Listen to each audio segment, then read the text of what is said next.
Hi, I'm Karen Dubs with FlexibleWarrior.com, and today we're going to do something a little different. In the winter time, when you have a little bit more time to recover and stretch, I don't know, personally I like to build a fire and stretch by the fire with my animals. So anyway, I hope you'll join me. I mean, if you can go build a fire, great. If you can't, whatever. You know, just take the extra time that you have in the off season to stretch and recover a little bit more and spend extra time with your animals. They like to stretch too. As you know, I'm really big into foam rolling. So if you have the foam roller, I would really encourage you to roll yourself out for a good 5-10 minutes before you stretch. That way your muscles will be extra limber and loose. Okay?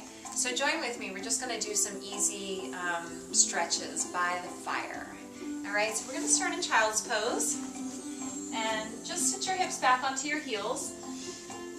Let the forehead drop to the mat. Take a couple breaths.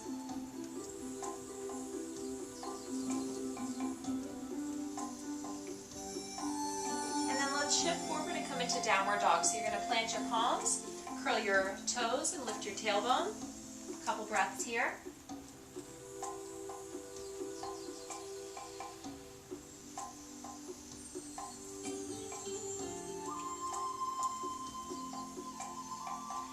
And then release the knees. And step forward with one foot. So what you're going to do is bring your hands into the inside of that foot. And we're going to kind of just drop the forearms in the direction of the floor and hug the knee a little bit in towards the back of your shoulder. So this opening up the groin and the hips. Nice and easy. And then release from that.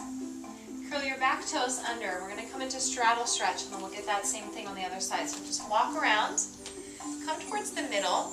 Make sure the outside edges of your feet are parallel to the outside edges of your mat. And then bend your elbows and fold forward. Shake out your head.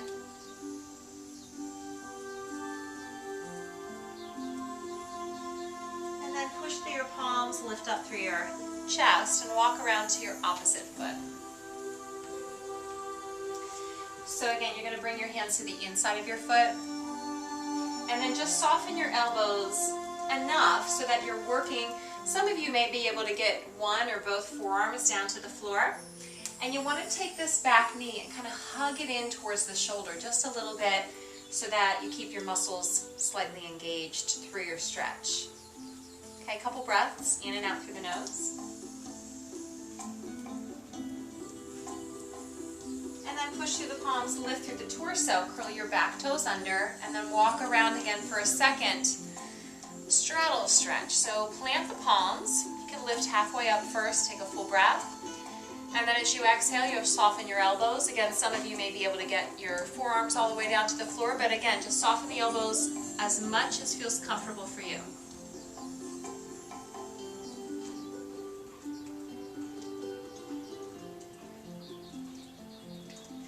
Inhale, lift back up, walk around to the other side. We're going to come back into downward dog. So stepping backwards into downward dog.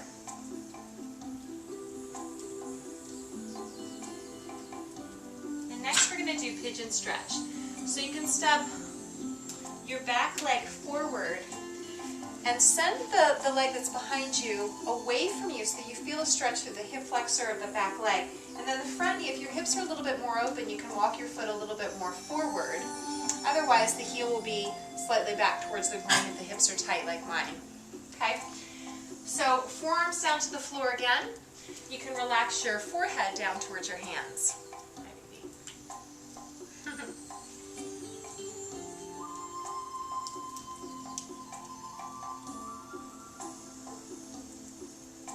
Deep breathing is essential in this pigeon stretch, so if the hips are tight, you got to really breathe.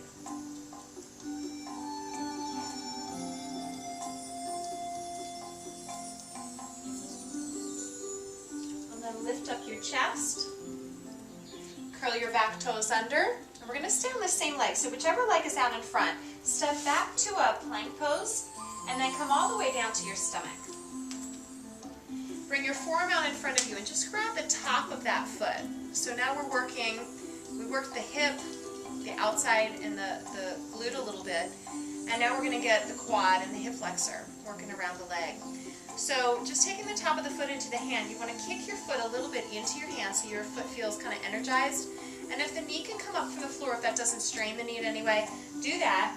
And you can push through your front forearm and lift up through your chest in a half bow. She's yawning. Release slowly out of that. Slide your hands into your shoulders. You can come into a cobra. If you want to, feel free to come into an upward dog. And then hips up towards the sky, downward dog.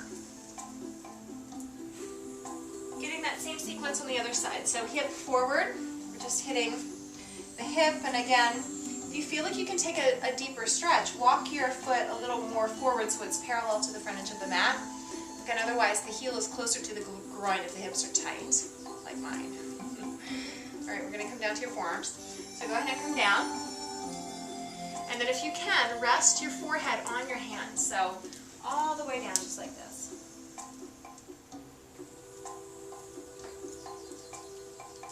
It would be ideal if you could take like 5 breaths in each pose and really try to relax into the stretch. The hips are tight. What happens is the body starts to resist it, the mind starts to resist it.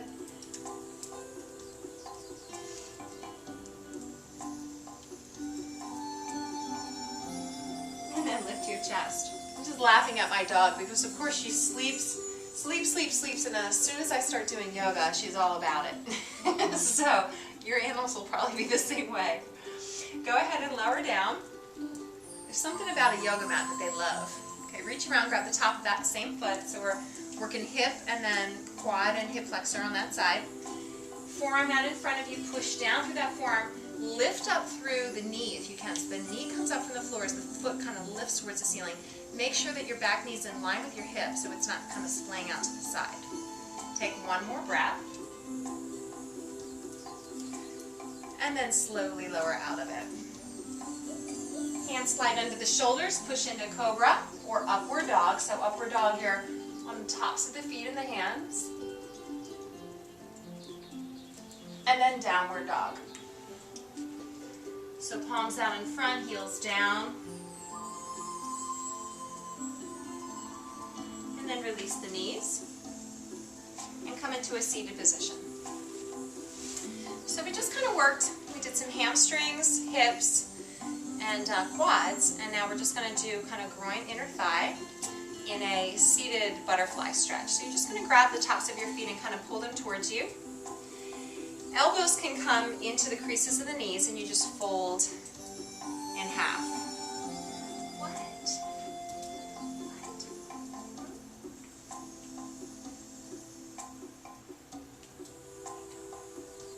So again, 5 breaths in each stretch.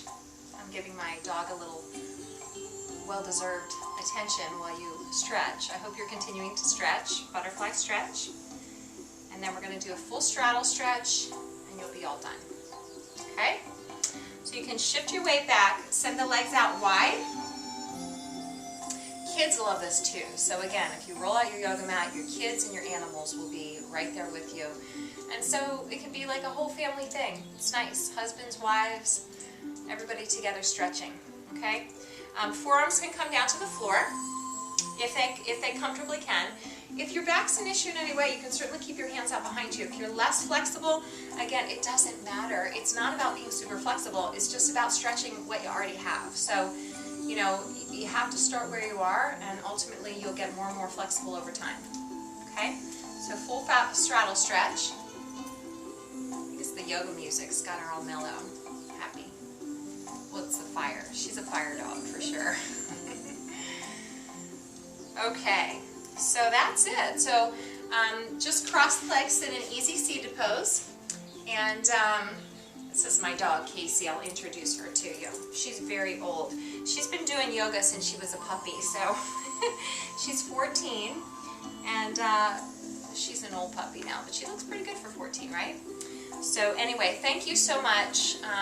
Stretching by the fire, make sure that you take the time in the off season to really use that extra time and that opportunity. Get into a yoga class, find a teacher that you really like and connect with. It's not always the first class that you go to, so you got to try again, right? You got to be persistent, and you got to keep practicing. So in your sports, if you didn't practice, if you did it once a week, how good would you be? You got to be committed to it, and 10 minutes a day counts. So we just did 10 minutes. Good for you. Thank you so much. Namaste. You're in love, Mom. Are you terrible?